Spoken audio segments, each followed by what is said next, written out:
নমস্কাৰ বন্ধু আৰু বান্ধৱীসকল, আজিৰ এই ভিডিঅ'টোত আপোনালোকৰ লগত আলোচনা কৰিম যে আপোনালোকে যিসকলে চৰকাৰী ঘৰ পাবৰ কাৰণে আপোনালোকে জিঅ'টেক কৰিছিলে তো আপোনালোকৰ কাৰণে এটা ভাল খবৰ। ইতিমধ্যে কিন্তু মুখ্যমন্ত্ৰী ডক্টৰ হিমন্ত বিশ্ব শৰ্মা ডাঙৰীয়া আপোনালোকক ঘোষণা কৰিছে যে জানুৱাৰী মাহত আপোনালোকে কোনসকল হিতাধিকাৰী আপোনালোকে জিঅ'টেক ঘৰৰ প্ৰথম কিস্তি টকা লাভ কৰিব পাৰিব, কোনকেইখন ডিষ্ট্ৰিক্টত লাভ কৰিব পাৰিব, কিমান টকা আপোনালোকে লাভ কৰিব পাৰিব, আপোনালোকৰ বাজেটটো কিমান টকা হ'ব, ডিজাইনটো কেনেকুৱা ধৰণৰ হ'ব, গোটেইটো কিন্তু আপোনালোকৰ আজিৰ এই ভিডিঅ'টোত আপোনালোকৰ লগত আলোচনা কৰিম। গতিকে আপোনালোকে আজিৰ ভিডিঅ'টো সম্পূৰ্ণ প্ৰথমৰ পৰা শেষলৈ চাব। আৰু আপোনালোকলৈ আমাৰ এটা সৰু ৰিকুৱেষ্ট, ভিডিঅ'টো আৰম্ভ কৰাৰ আগতেই, আৰু আপোনালোকে যদি এতিয়াও আমাৰ হোৱাটছআপ চেনেলত আপোনালোকে জইন হোৱা নাই, আপোনালোকে কিন্তু বিনামূলীয়াকৈ 1 টকাও আপোনালোকৰ দিব নালাগে। আপোনালোকে ফ্ৰীতে আমাৰ হোৱাটছআপ চেনেলত আপোনালোকে জইন হ'ব পাৰিব। এইটো ভিডিঅ'ৰ ডেছক্ৰিপশ্যনত চাব, হোৱাটছআপ চেনেল লিংক বুলি দিয়া হৈ আছে বা গ্ৰুপ বুলি দিয়া থাকিব, আপোনালোকে গৈ পিনে জইন হ'ব।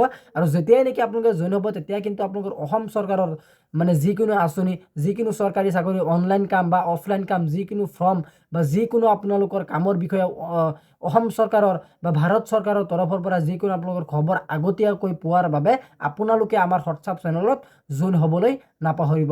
এতিয়া আহক আমি মেইন কথালৈ আহোঁ। আমি জিঅ'টেক ঘৰৰ যিটো বাজেট আছে, যিটো আপোনালোকৰ বৰ্তমানত যিটো ডিজাইন প্ৰকাশ পাইছে, সেই ডিজাইন আৰু বাজেটৰ ওপৰত আলোচনা কৰোঁ। আহক আমি ভিডিঅ'টো আৰম্ভ কৰোঁ। পোনপ্ৰথমতে মই আপোনালোকক জনাই দিম যে জিঅ'টেক ঘৰৰ বাজেটটো আপোনালোকৰ কিমান টকা হ'ব, আপোনালোকৰ কিস্তিত প্ৰথম কিস্তি টকা আপোনালোকে কিমান টকা লাভ কৰিব পাৰিব। ইয়াৰ লগতে মই আপোনালোকক জনাই দিম যে জানুৱাৰী মাহত আপোনালোকে জিঅ'টেক ঘৰৰ প্ৰথম কিস্তি টকা যিটো আছে সেই পইচাখন আপোনালোকে কোনকেইটা ডিষ্ট্ৰিক্টত আপোনালোকে লাভ কৰিবলৈ সক্ষম হ'ব। এতিয়া আপোনালোকক প্ৰথমতে জনাই দিওঁ যে জিঅ'টেক ঘৰৰ প্ৰথম কিস্তি টকা আপোনালোকে কিমান টকা আপোনালোকে লাভ কৰিব পাৰিব। প্ৰথমতে আপোনালোকে চাই লওক, মুখ্যমন্ত্ৰী ডক্টৰ হিমন্ত বিশ্ব শৰ্মা ডাঙৰীয়া আগতে কৈছিলে যে 2011 চনৰ পৰা আজি 2025 চলি আছে। গতিকে আপোনালোকৰ এই 12-13টা বছৰৰ ভিতৰত যদি আপোনালোকে চৰকাৰী ঘৰ পাবৰ কাৰণে অৰ্থাৎ PMAYC.gov.in আপোনালোকে যদি ইয়াত আপোনালোকে অনলাইনত বা অফলাইনত আপোনালোকে কেতিয়াবা এপ্লাই কৰিছিলে PMAYCত, তেনেকুৱা ক্ষেত্ৰত কিন্তু আপোনালোকৰ মানে 2011 চনৰ পৰা আজি 2025 চলি আছে। এই 12-13টা বছৰৰ ভিতৰত আপোনালোকৰ যিবিলাক আপোনালোকৰ পুৰণা অৰ্থাৎ এই 11 চনৰ পৰা আপোনালোকৰ যিটো চেঞ্চাছ আছিলে, সেই চেঞ্চাছ অনুসৰি কিন্তু আপোনালোকৰ সেই পুৰণা ঘৰখিনি এতিয়ালৈকে আপোনালোকৰ দি আছে চৰকাৰৰ তৰফৰ পৰা। প্ৰথম কিস্তি, দ্বিতীয় কিস্তি, তৃতীয় কিস্তি মানে পাইছে।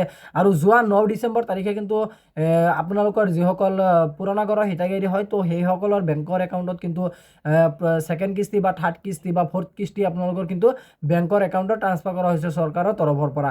ইতিমধ্যে কিন্তু মুখ্যমন্ত্ৰী ডক্টৰ হিমন্ত বিশ্ব শৰ্মা ডাঙৰীয়াই কৈছিলে যে জানুৱাৰী মাহত আপোনালোকে আমাৰ গোটেই অসমখনত কোনকেইটা ডিষ্ট্ৰিক্টত লাভ কৰিব পাৰিব সেইটো ডাইৰেক্টলি কোৱা নাই, কিন্তু আমাৰ গোটেই অসমখনত ক'ৰবাত নহয় ক'ৰবাত আপোনালোকে জিঅ'টেক ঘৰৰ প্ৰথম কিস্তি টকা লাভ কৰিব পাৰিব।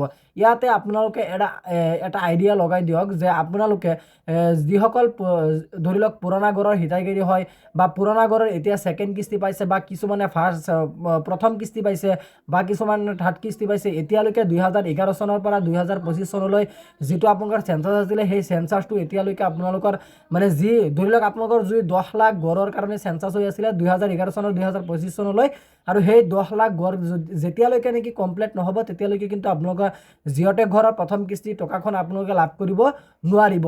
ইয়াৰ লগতে মই আপোনালোকক জনাই দিওঁ যে প্ৰথম কিস্তি টকা কিন্তু আপোনালোকৰ জিঅ'টেক ঘৰৰ 32,500 টকা, নহ'লে কিন্তু আপোনালোকৰ 48,500 টকা হ'ব পাৰে।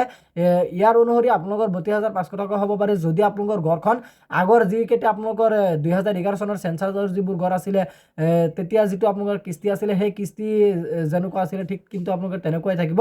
আৰু 1,30,000 টকাৰ যদি ঘৰখন থাকে তেনেকুৱা ক্ষেত্ৰত কিন্তু আপোনালোকৰ 32,500 টকা হ'ব।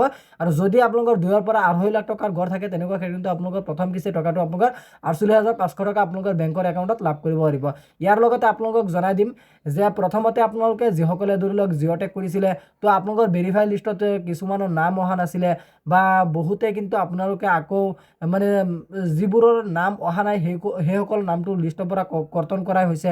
আৰু তাৰপিছত যদি আপোনালোকৰ ভেৰিফাই হৈছিলে, আপোনালোকে যিসকলে ভেৰিফাই কৰিছে, ধৰি লওক আপুনি প্ৰথমতে ভেৰিফাই লিষ্ট আহিছিলে, তাৰপিছত আপুনি ভেৰিফাই কৰিছে, ভেৰিফাই কৰাৰ পাছতে কিন্তু আপোনালোকৰ পঞ্চায়তৰ ফালৰ পৰা এখন আপোনালোকৰ যিটো ফাইনেল ভেৰিফাই লিষ্ট আছে, সেই লিষ্টখন কিন্তু আপোনালোকৰ চাই কিন্তু আপোনালোকৰ ঘৰে ঘৰে যিটো হেৰি কৰিছিল, মানে আপোনালোকৰ ঘৰৰ ফটো এখন উঠাইছিল, আপুনি বৰ্তমান কোনটো ঘৰত থাকে সেইটো ফটো উঠাইছিল, আৰু আপুনি কোনটো আপোনাৰ ঘৰৰ কোনফালে আপুনি ফটোখন বা আপোনাৰ জিঅ'টেক ঘৰখন আপুনি ক'ত উঠাব বিচাৰে সেই জেগাডোখৰৰ এখন ফটো উঠাইছিল। আৰু তেনেকুৱা ক্ষেত্ৰত কিন্তু আপোনালোকৰ যদি এইকেইটা এটা কাম কৰি লৈ গৈছে তেনেকুৱা ক্ষেত্ৰত কিন্তু আপোনালোকৰ পুৰণা ঘৰৰ যিবোৰ চৰকাৰৰ যিবোৰ বাজেট আছিলে বা যিসকল হিতাধিকাৰী আছিলে তো সেইসকলৰ ঘৰখন কমপ্লিট কৰাৰ লগে লগে কিন্তু আপোনালোকে জিঅ'টেগ ঘৰৰ পইচাখন সেইসকলে প্ৰথম কিস্তি টকাখন আপোনালোকে লাভ কৰিব পাৰিব।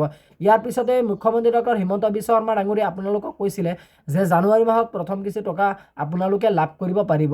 ইয়াত কিন্তু আপোনালোকৰ জানুৱাৰী মাহত মুখ্যমন্ত্ৰী ডক্টৰ হিমন্ত বিশ্ব শৰ্মাই জিঅ'টেগ ঘৰৰ প্ৰথম কিস্তি দিয়াৰ কোনো আমি ভাৱ নমুনাই দেখা নাই। সেইকাৰণে মই আপোনালোকক জনাই দিছোঁ মুখ্যমন্ত্ৰী ডক্টৰ হিমন্ত বিশ্ব শৰ্মা আপোনালোকে দিব পাৰে নিদিব পাৰে, অৰ্থাৎ মোৰ 100% গেৰাণ্টি আছে যে জানুৱাৰী মাহত আপোনালোকে সেই পইচাখন লাভ কৰিব নোৱাৰিব।